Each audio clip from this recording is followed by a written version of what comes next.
and welcome back to another video. It's been a couple days before I posted a video. I've been busy working on various things.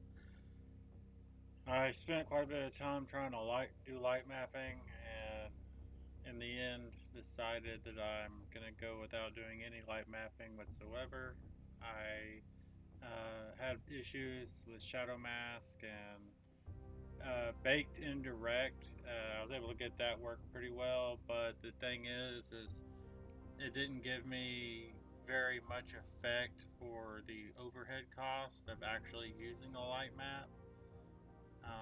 So I decided that I'm going to forego using light maps since these scenes won't have very many lights anyway in them in general.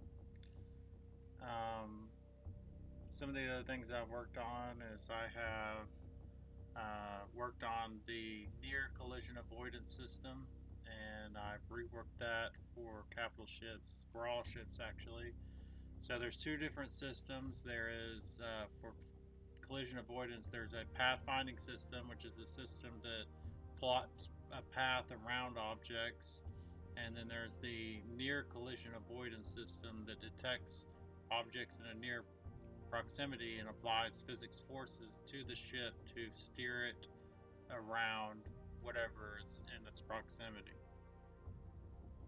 without actually plotting a course. So another thing that I have done is I've improved the turret targeting systems. I have added a flak cannon. I have also made a new earth shader, which I'm quite happy, quite pleased with. I was able to get the blue and green shades in there, uh, trying to get kind of a realistic look, I guess, of the Earth, of a planet's atmosphere. Try to get the color depth of the atmosphere by blending different colors together. So you get that bright blue halo on the outer edge, you get more of a greenish blend in the center, and then obviously a fade off into the dark side of the unlit side of the planet, and then also there's some blending going on with the emissive cities, the emission from the cities into the atmosphere as well. So without further ado, let's go ahead and show you guys. Oh, another big thing I did was I ended up having to scale down the world to 1/10 scale because I had serious issues with the shadows in Unity at normal scale. And so that was actually quite a bit of work because I didn't really design it to just input like a single digit and say this is the world scale. Because that would involve a lot of extra computation and programming that's unnecessary, uh, which would be overhead basically, that's unnecessary. So I went with 1/10 normal scale of Unity, and I was able to get the shadows to work.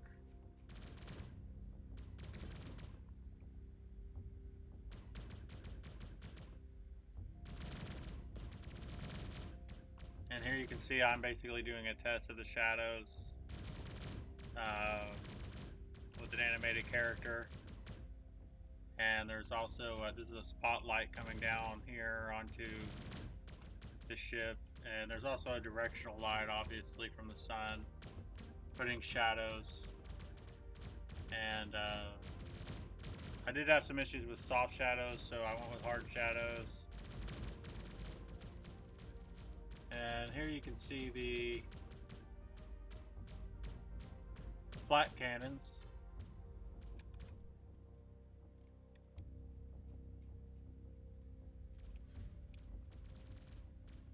And flak cannons do currently put a physics force in a sphere radius around the explosions, around whatever it touches.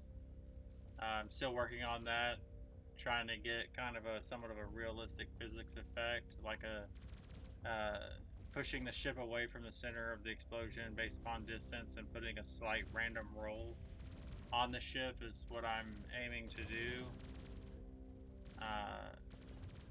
away from the center of the explosion. And so any ship that flies into a flak explosion, and later on pretty much any explosion will have physics forces applied to it.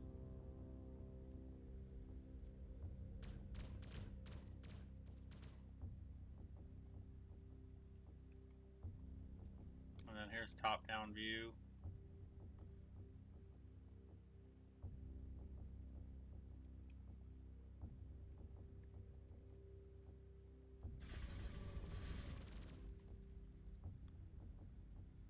One thing to note is that the particle effects that you see from the explosions, that basically the sparks or whatever, those are particle effects. The main explosion in the center is a sprite sheet, and the reason is because there's actually potentially could be a lot of flak explosions going on in a scene. I can't do too many particle effects that don't use sprite sheet basically for optimization purposes, because I did test it out, and too many particle effects, and it's definitely going to bring down the frame rate. So I'm trying to go for a look using sprite sheets, sprite sheet particles that will, you know, look pretty good, and it has a very low impact on overhead on the GPU. That way, when there's ships that have 8 or 9 or 10 flak cannons on the ship and they're all firing, and you have 10 of those, you know, like 100 cannons firing, potentially flak cannons firing around in the scene, you're not seeing frame drops to like 20, 30 frames per second. You know, I aim to maintain a minimum of 60 FPS once I have all the different systems going.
So another thing also that I did do some work to the MiniMap.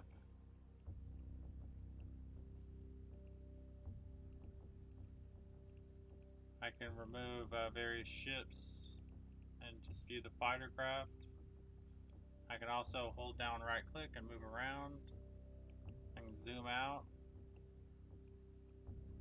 and go over here, release. And so it's a quick way to move around the scene. The mini-map isn't, I'm not really going to be focused on making it a part of controlling units on the mini-map, though that is a possibility at some point.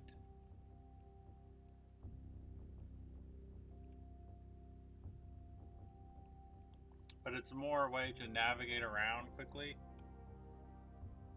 the scene and also kind of see an overview of what's going on.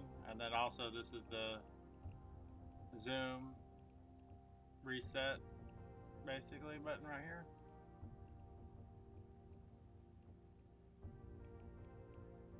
Huh. there's actually some ships over here.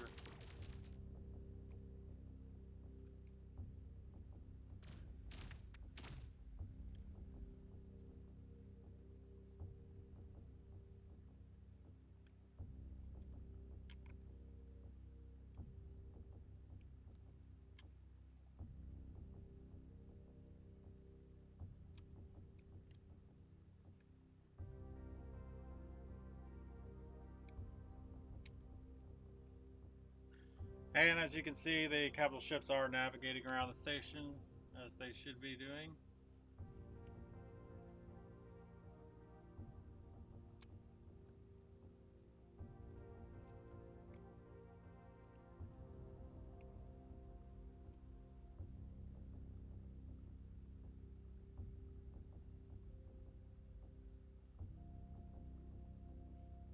So the next thing I'm going to be doing is after I finish the physics effect from the explosion from flak cannons, which will also be the same system used for other explosions, basically. I'll reuse it when I do missile impacts, explosions, and things like that to apply the physics forces from those explosions to the hit object.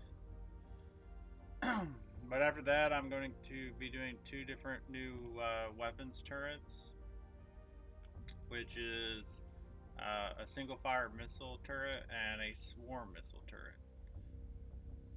Both will have heat-seeking missiles that'll basically chase after the target within a certain range and a certain speed and velocity.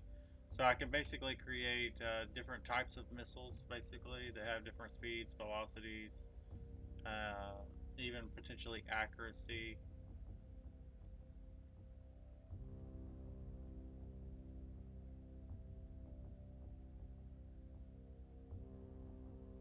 Like the video if you like my Planet Earth shader.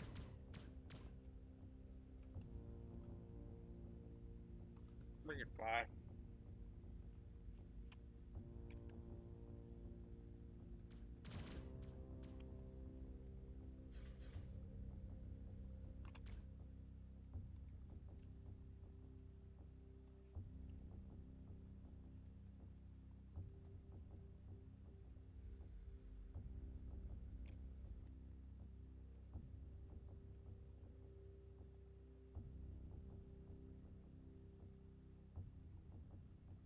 Oh, another thing is I didn't show you, but the carrier does have a spherical shield around it instead of a basically a whole surrounding shield. And so I made it that way. If I did decide to use this carrier in the game, it would be more kind of plausible to have a shield around it, so you could say, "Hey, I'm walking around on the surface of it, and I'm not dying, so I'm not suffocating because this ship has a shield." Also, it prevents other fighter craft from flying through it. So it is an actual collider that will prevent fighter craft from flying up close to the landing area of the carrier if when the shield is actually active. Now, when the shield goes down uh, on this ship, then all the incoming fire will actually hit, and ships will be able to fly up close through the shield.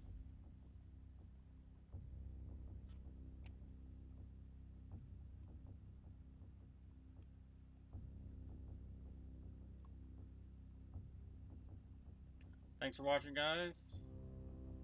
Like, share, and subscribe. Until next time.